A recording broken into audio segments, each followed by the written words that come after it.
Assalamualaikum warahmatullahi ta'ala wabarakatuh.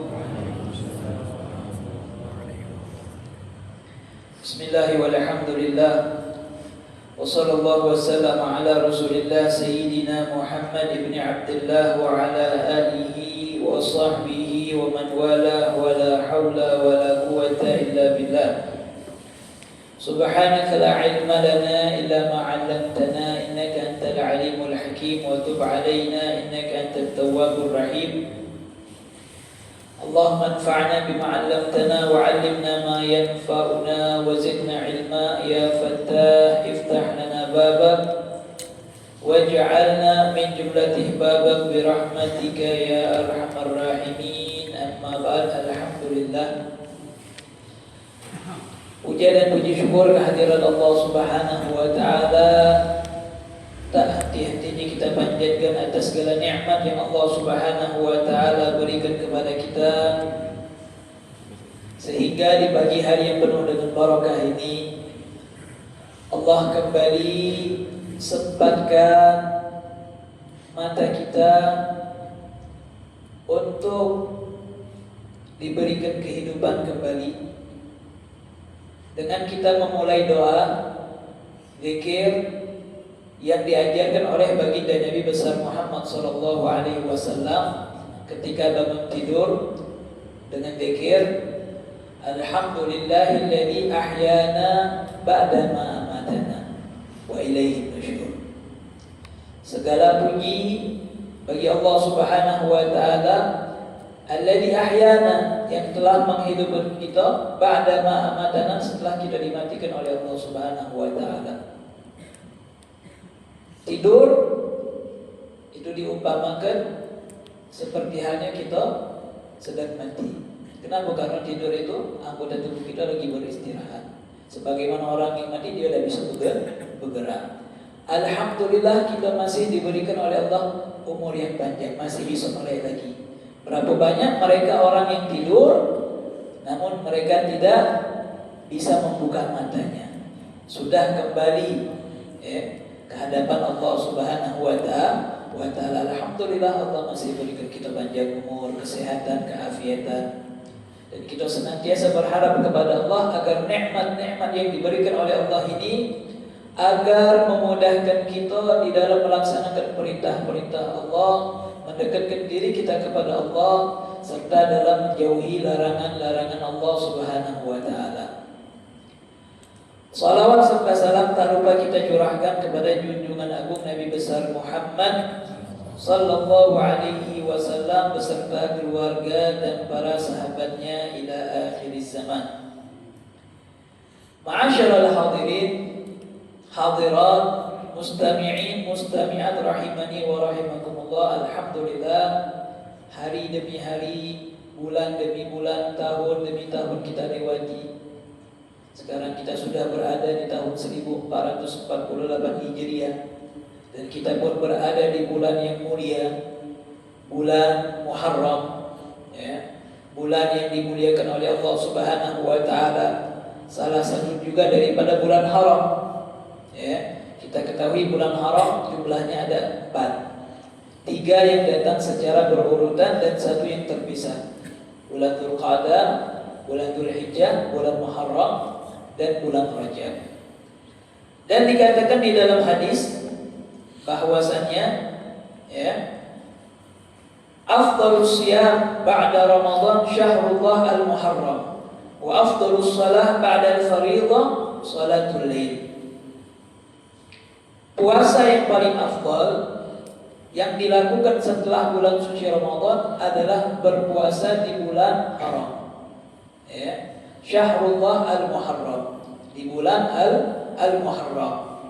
Wa afdhalus shalah ba'da al-fariidhah salatul lail, dan salat yang paling afdal setelah salat fardu adalah salat di malam hari.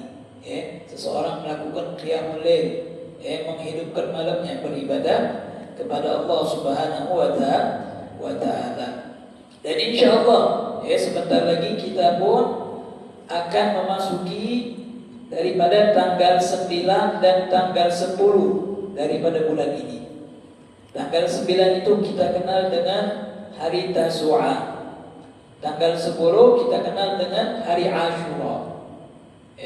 Hari Tasu'a dan hari Ashura. Insyaallah jatuhnya itu pada hari Rabu Tasu'a.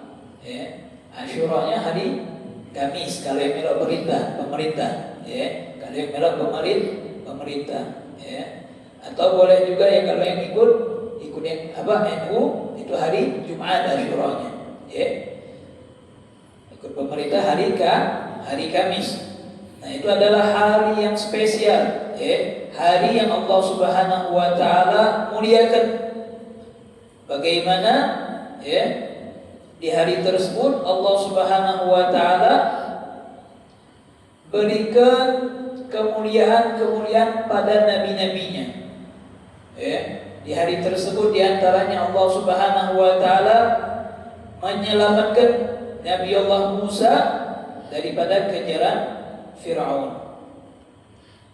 Maka di hari tersebut pun adalah hari yang agung, hari yang kita pun lebih dituntut untuk memperbanyak amal saleh yang mendekatkan diri kita kepada Allah Subhanahu wa taala. Di antara amalan-amalan yang dianjurkan untuk dilakukan di hari Ashura, yaitu yang pertama adalah memperbanyak sholat sunnah. Memperbanyak sholat sunnah. Kita beribadah di setiap saat. Namun di hari-hari yang mulia, hari-hari yang spesial, kita lebih tekankan lagi. Kenapa? Karena pahalanya beda. Karena pahalanya beda. Pahalanya berlipat-lipat ganda di sisi Allah Subhanahu wa taala. Maka perbanyak sholat di hari tersebut.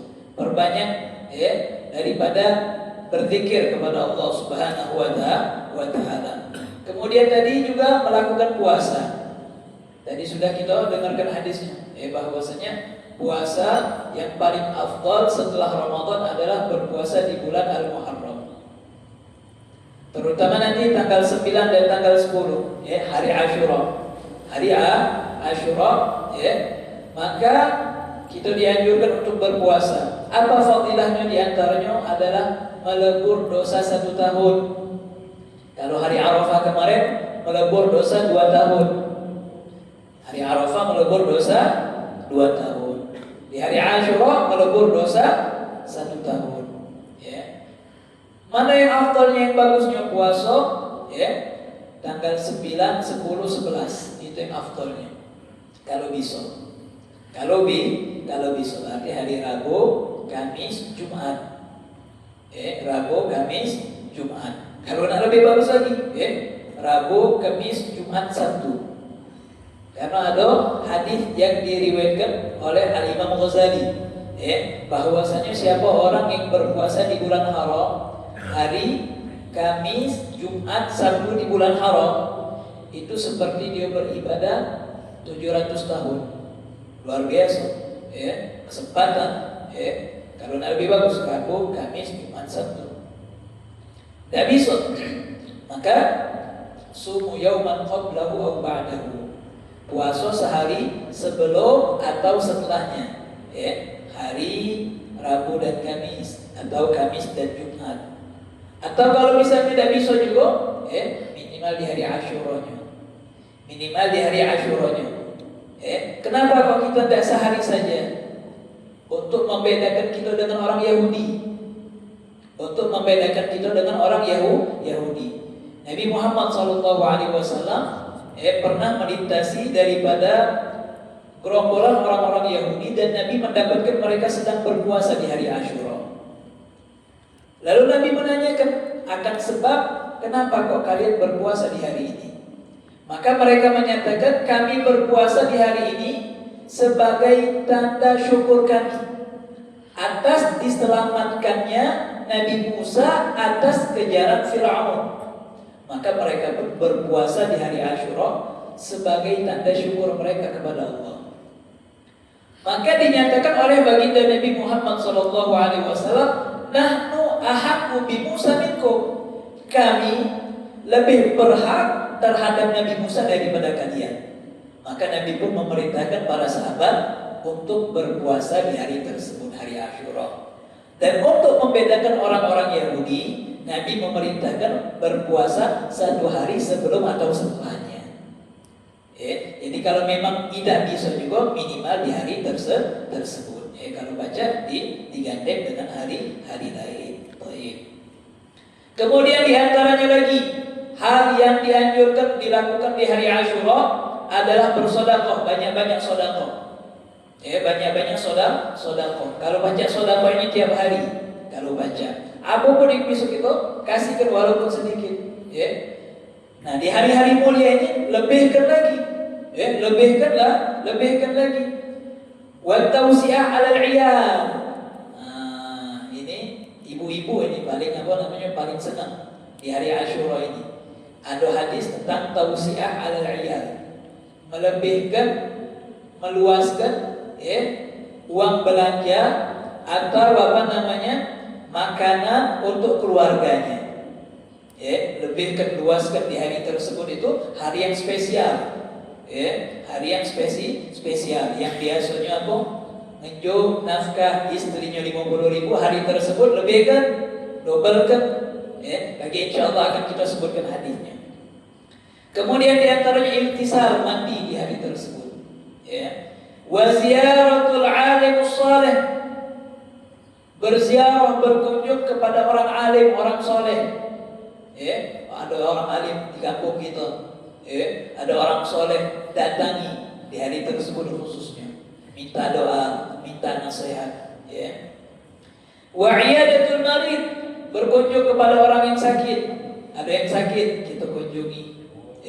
Kunjungi karena orang sakit itu dia lagi dekat terhadap Allah Subhanahu wa Ta'ala. Minta doanya orang yang sakit. Wa mashu ra'sil yatim, mengusap kepala anak yatim.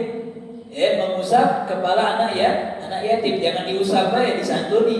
Ini megang kepala nyantuni dah. Enjoy juga, nyenangkan hatinya. Nyenangkan hati anak yatim, diusap rambut kepalanya. Dengan dia mengusap rambut anak yatim tadi, dia akan mendapatkan kebaikan daripada Allah, akan mendapatkan ampunan daripada Allah Subhanahu wa Ta'ala. Wal iktihal, pakai celak. Pakai celak. Dan sunnahnya itu dalam hitungan ganjil. Dalam hitungan ganjil. Wa takrimul atfal, memotong kuku. Memotong kuku. Wa qira'ah surat al-ikhlas 1000 marrah. Membaca surat al-ikhlas, qul huwallahu ahad, berapa kali? 1000 kali. Yang mampu, yang galak. Lagi kosong nih.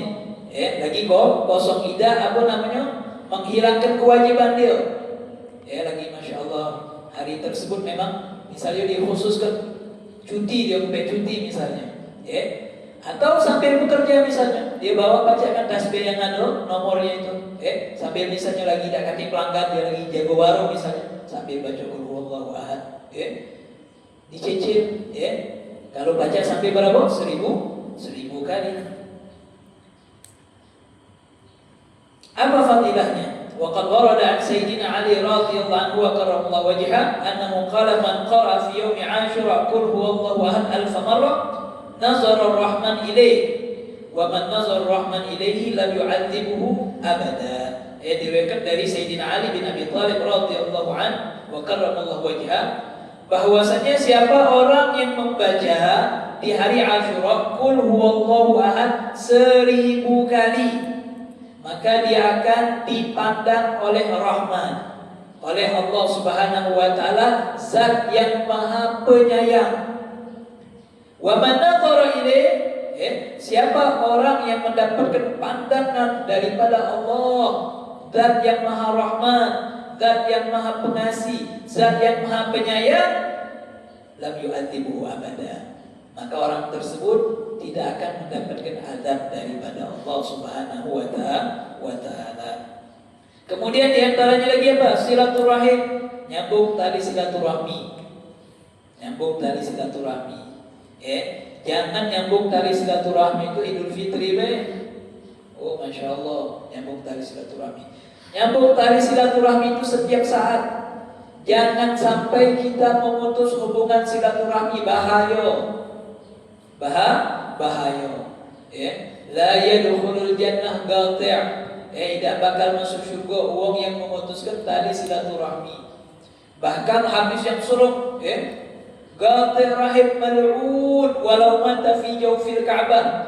Orang yang memutus tali silaturahmi itu dia dilaknat sama Allah. Walaupun mati di jero Ka'bah, tempat yang paling mulia sekalipun, tidak akan menyelamatkan orang itu. Na'udzubillah min dzalik, hati-hati.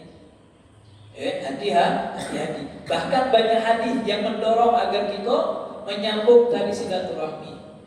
Man ahabba an yubsata lahu fi rizqihi wa yunsha fi ajalih falyattaqillah wal yasil rahimah. Siapa orang yang ingin Allah Subhanahu wa taala luaskan rezekinya, Allah panjangkan umurnya, maka hendaklah dia bertakwa kepada Allah dan menyambung tali silaturahminya. Yang misalnya ada keles-keles sama keluarganya, biasanya ini kan adik-beradik gara-gara waris, macam-macam lah pokoknya. Jangan sampai putus. Makanya paling kita ada kaidah kalau baca dari diri kita, tidak apa-apalah hak aku dimakan daripada memakan hak orang lain.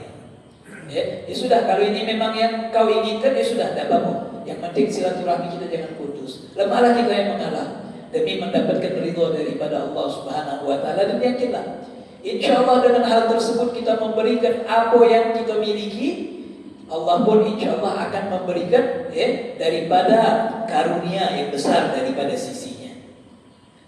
Kemudian diantaranya lagi, ada tambahan dari sebagian ulama, as-sulhu baina itsnain, mendamaikan antara dua orang yang bermusuhan, wa taftirus shaimin.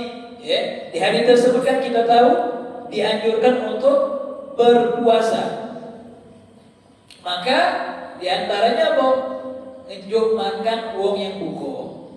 Ngajak wong makan ngajak wong buko bersama. Di dalam hadis, man fattara shaiman kana lahu mithlu ajri. Makna hadis.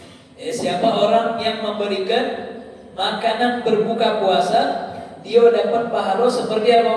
Wong yang berpuasa tadi. Ini juga sering disampaikan di bulan Ramadan. Artinya mengajak orang berbuka itu yang membatalkan, tidak harus ngajak makan berat, tidak. Ngajak makan berat, makan nasi, lain lagi pahalanya, hitungannya. Ini apa? Takjilnya, ngajak makanan takjilnya. Nambah lagi dia ngajak takjil, ngajak makan berat, masya Allah, pahalanya luar biasa. Wa ziyarat akhin fillah, saling mengunjungi satu sama lain. Wa ikramul walidain wal bir bihima, memuliakan kedua orang tua dan berbakti setiap saat. Wa tashyirul janaiz wa imatatul adha anit tariq wa kadhmil ghaid wal 'afw 'an dhulmin wa kathratu tanaqqul wa kathratu dzikr. Walhasil, kesimpulannya, setiap amalan baik yang bisa kita lakukan di hari tersebut tingkatkan. Nah, di antara amalan-amalan ini kata ulama, di antara amalan-amalan yang telah disebutkan tadi, ada dua amalan yang sahih dari hadis yang sahih. Karena kebanyakan ulama mengatakan, di antara hadis amalan-amalan yang banyak tadi itu banyak terdapat hadis yang dhaif. Terbanyak dapat hadis yang dhaif. Tapi kan kita tahu hadis yang dhaif itu boleh diamalkan dalam fadhailul amal. Hadis yang dhaif itu boleh diamalkan dalam fadhailul amal. Nah, di antara amalan-amalan tadi ada dua hadis sahih. Hadisnya yang paling kuat ini sahih. Yang pertama apa? Puasa. Itu hadisnya sahih. Yang kedua apa? Tausi' 'alal 'iyal. Nah, ini tadi. Tausi' 'alal 'iyal, meluaskan rezeki terhadap keluarga. Man wassa'a 'ala 'iyali yauma 'Asyura wassa'a 'alaihi sa'iru sanatihi, ma'na hadis. Siapa orang yang meluaskan rezeki keluarganya di hari Asyura, maka Allah akan meluaskan rezekinya sepanjang tahun. Bapak-bapak ini, bapak-bapak, di hari Asyura kaget, jangan pelit-pelit sama bininya, sama anak istrinya. Kalau misalnya puasa kage bukonyo, yang biasanya ayam, belilah daging sapi, daging kambing, spesial pokoknya. Yang biasanya jual belanja 50 tadi, jualah 500.000, atau dobelkan 100.000, pokoknya lebihkan lah, lebihkan. Nah, makanya ibu-ibu di hari ini senyum-senyum kalau, dapat apa? Duit jajan lebih, dapat duit jajan lebih. Ini hadisnya sahih. Nyenangkan anak istri. Di hari tersebut dia khususkan juga. Lebihkan uang belanjanya. Ma'asyiral hadirin, hadirat, mustami'in, mustami'at rahimani wa rahimakumullah. Lalu kita baca sedikit melanjutkan dari pelajaran kita di dalam kitab Syarah Hadis Jibril. Pada pelajaran-pelajaran sebelumnya kita telah mendengarkan daripada sifat-sifat wajib Allah, sifat mustahil, sifat jaiz, kemudian juga sifat wajib di dalam hak Rasul, mustahil dan jaiz di dalam hak mereka. Faslun wa yajibu an na'taqida anna Allah arsala ila al-khalqi rusulan mubashshirina wa mundhirin wa ja'ala an-nabiy al-hashimi al-arabi al-qurashiyya Muhammad ibn Abdullah khatim al-anbiya wal mursalin. Kemudian kewajiban bagi kita seorang muslim untuk memiliki keyakinan bahwasannya Allah Ta'ala telah mengutus kepada para makhluknya rusulan, para rasul mubasyirin, yang mana mereka ini adalah pemberi kabar gembira, wa mundhirin, dan memberikan peringatan. Wa ja'ala an-nabiy al-hashimi, lalu di antara rasul yang banyak, nabi ada jumlahnya 124.000 alal masyhur, kemudian rasul 313. Dari itu kita diwajibkan mengimani dan mengetahui ada 25 nabi dan rasul yang harus kita ketahui. Kita tahu 214 nabi, 214.000 nabi, kemudian 124.000 nabi, 313 rasul. Kemudian di antaranya ada 25 nabi dan rasul yang harus kita imani dan ketahui. Kemudian di antara mereka disaring lagi ada ulul azmi. Dari ulul azmi disaring lagi, yang paling mulia adalah baginda Nabi besar Muhammad sallallahu alaihi wasallam. Allah Subhanahu wa taala menjadikan Nabi Muhammad sebagai penutup daripada para nabi dan rasul. Wa annahu ballagha risalah.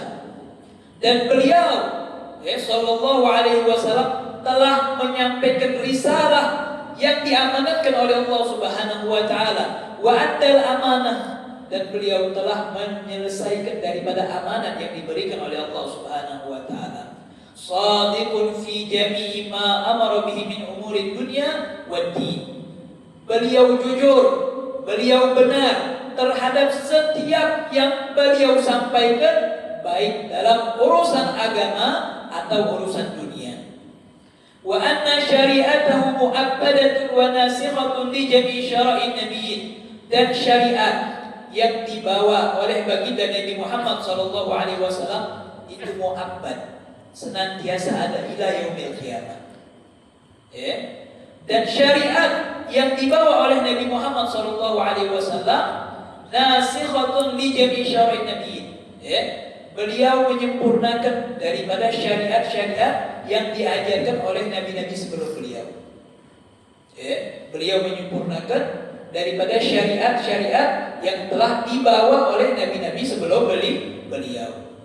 Wa huwa sallallahu alaihi wasallam afdhalul awwalin wal akhirin. Beliau adalah nabi yang paling mulia, nabi yang paling afdal. Wa imamul mursalin, imam daripada para rasul. Wa sayyid waladi Adam ajma'in, pemimpin daripada setiap keturunan Bani Adam. Wa huwa awwalu man tanshaqqu anhu al-ardu yaumil qiyamah. Di hari kiamat kelak, ketika seluruh manusia, seluruh makhluk Allah Subhanahu wa taala dimatikan, beliau adalah orang yang pertama kali akan dibangkitkan oleh Allah Subhanahu wa taala. Wa awwalu syafi' wa awwalu musyaffa', dan beliau adalah orang yang pertama kali akan memberikan syafaat, dan orang yang pertama kali diberikan izin untuk memberikan syafaat oleh Allah. Wa awwalu man yadkhulul jannah, orang yang pertama kali kelak masuk surga. Wa khassallahu bisyafa'atil uzma wa huwal maqamul mahmud. Dan Allah Subhanahu wa taala mengkhususkan kepada baginda Nabi Muhammad sallallahu alaihi wasallam dengan syafa'atul uzma. Apa itu syafa'atul uzma? Syafa'atuhu sallallahu alaihi wasallam fi fasli al-qada' wa ta'jili hisabil khalaiq. Ya. Untuk agar Allah Subhanahu wa taala mempercepat hisabnya makhluk-makhluk Allah di hari tersebut. Para makhluk Allah Subhanahu wa taala dari zaman Nabi Adam sampai hari kiamat berkumpul. Mereka semua berbondong-bondong datang kepada Nabi Adam alaihissalam minta pertolongan supaya hisab ini dipercepat oleh Allah Subhanahu wa taala. Nabi Adam menolak. Nafsi nafsi idhabu ila ghairi. Karena setiap nabi di hari tersebut mereka takut kepada Allah Subhanahu wa taala, merasa dirinya bersalah di hadapan Allah Subhanahu wa taala. Nabi Adam tidak bisa menolong. Pergi ke Nabi Nuh, Nabi Nuh tidak bisa menolong. Pergi ke Nabi Ibrahim tidak bisa menolong. Ke Nabi Musa tidak bisa menolong. Nabi Isa tidak bisa menolong. Akhirnya mereka semua datang kepada baginda Nabi Muhammad sallallahu alaihi wasallam. Nabi Muhammad mengatakan analah, aku yang akan memberikan mereka syafaat. Lalu Nabi Muhammad sujud kepada Allah dengan sujud yang panjang, meminta kepada Allah, meminta syafaat kepada para umatnya, meminta syafaat kepada makhluk untuk makhluk Allah Subhanahu wa taala syafaat. Wa min syafaatil muhtassa bihi, kemudian di antara syafaat itu syafaat satu-satunya diberikan oleh Allah kepada Nabi Muhammad SAW. Kemudian syafaat itu banyak. Di antara syafaat Nabi Muhammad juga apa? Liidkhali qaumin al-jannah bighairi hisab. Syafaat Nabi Muhammad memasukkan umatnya kepada surga tanpa hisab. Allahumma ja'alna minhum. Semoga kita dijadikan oleh Allah Subhanahu wa taala golongan tersebut. Wa syafa'at li ziyadati darajat fil jannah li ahliha. Dan di antara syafaat bagi Nabi Muhammad untuk mengangkat derajat orang-orang yang berada di surga. Misalnya dia berada di tingkatan yang bawah, jadi tingkatan yang lebih atas tinggi. Di antara syafaat Nabi Muhammad. Wa syafa'at takhfifil 'adab an ba'd ahli al-kufri yaum al-qiyamah. Dan di antara syafaat bagi Nabi Muhammad untuk meringankan azab daripada sebagian orang-orang kafir pada hari kiamat. Wabil Kautsar, kemudian juga Allah Subhanahu wa taala muliakan Nabi Muhammad dengan telaga Kautsar, wa huwa nahrun fil jannah. Siapa orang yang meminum daripada telaga tersebut, la yatma' ba'dahu abada, tak bakal lagi merasakan kehausan selama-lamanya. Semoga kita pun diberikan oleh Allah Subhanahu wa taala keistimewaan bisa meminum telaga Kautsar. Dan lebih hebatnya lagi apa? Bisa meminum telaga tersebut dari suapan baginda Nabi besar Muhammad SAW. Allahumma ja'alna minhum. Wa bil wasilah. Juga Allah muliakan Nabi Muhammad dengan al-wasilah. Apa itu wasilah? Wahya a'la darajah fil jannah. Tingkatan paling atas di surga. Wa bi ghairi dzalika min al-khususiyat. Dan lain-lainnya daripada keutamaan, kekhususan yang Allah berikan kepada baginda Nabi Muhammad sallallahu alaihi wasallam. Wa fil hadis, di dalam hadis disebutkan fuddiltu 'alal anbiya bi sittin. Allah Subhanahu wa taala memberikan keutamaan kepadaku terhadap nabi-nabi yang lain dengan 6 perkara. Yang pertama, u'titu jawami'al kalim. Allah memberikan kepadaku jawami'al kalim. Apa itu jawami'al kalim? Jawami'al kalim itu adalah lafaz yang ringkas, lafaz sedikit, namun memiliki makna yang luas. Nah, itu jawami'ul kalim. Kan banyak kita mendapatkan di hadis-hadis Nabi itu, lafaznya itu singkat, la taghdab, la taghdab di antaranya. Kemudian apa namanya? Banyak lagi daripada hadis-hadis Nabi itu yang kalimatnya hanya sedikit sekali, namun memiliki makna yang luas. Itu namanya jawami'ul kalim. Dengan lafaz yang sedikit namun memiliki makna yang sangat luas. Kemudian wa nusirtu birru'bi. Aku mendapatkan pertolongan daripada Allah birru'bi, dengan rasa takut. Dalam hadis lain, nusirtu birru'bi masirata syahrin. Jadi musuh kalau ingin memerangi baginda Nabi Muhammad SAW, sebelum ketemu Nabi Muhammad, dalam perjalanan sebulan sudah ada rasa takut, deg-deg dia. Ya. Jadi sudah diperangi dan dengan rasa takut mereka.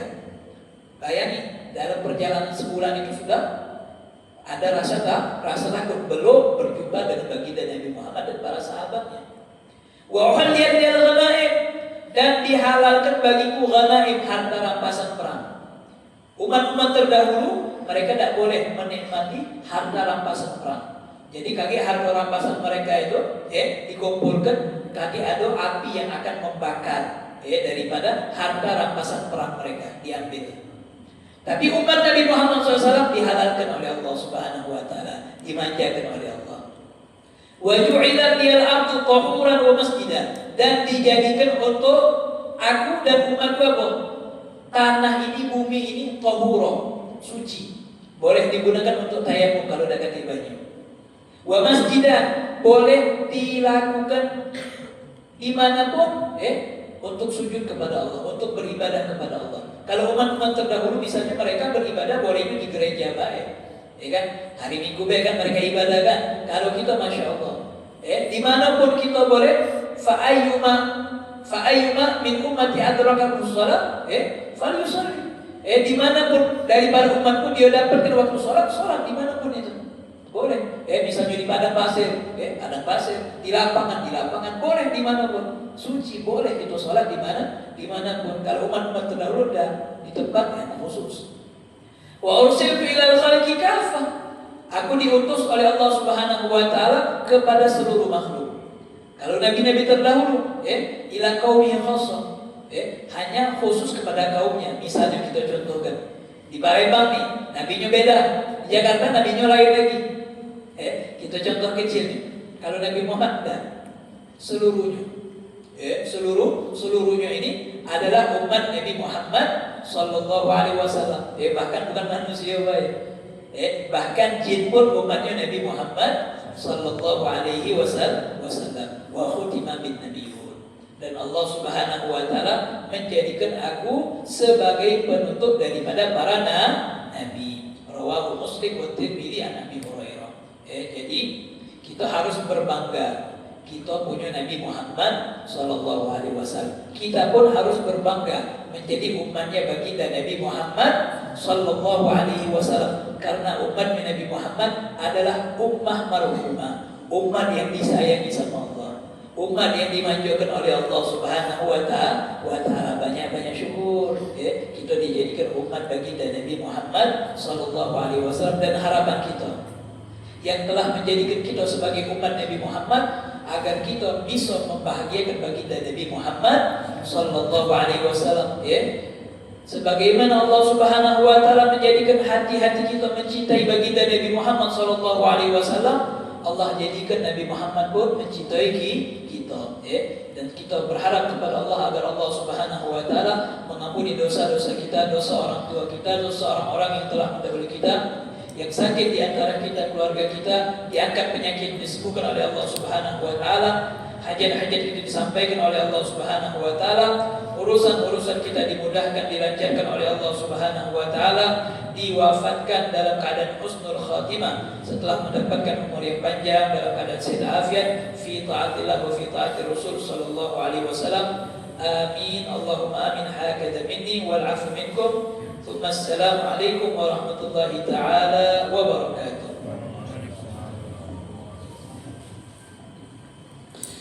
Bismillahirrahmanirrahim. Ya Rabbana atarafna bi annana tarafna wa annana asrafna ala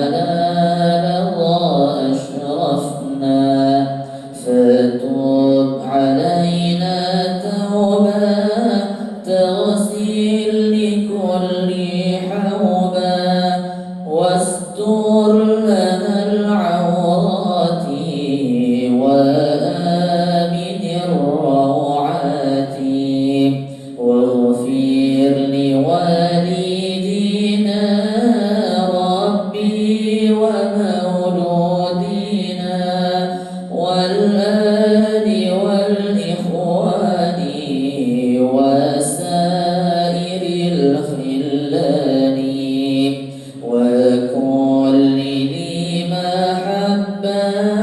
أو جيرة أو صحبة والمسلمين أجمع آمين ربي اسمع فضلا وجودا من نال باكتساب منا بالمصطفى الرسول نحظى بكل سون بالمصطفى الرسول نحظى بكل سون بالمصطفى الرسول نحظى بكل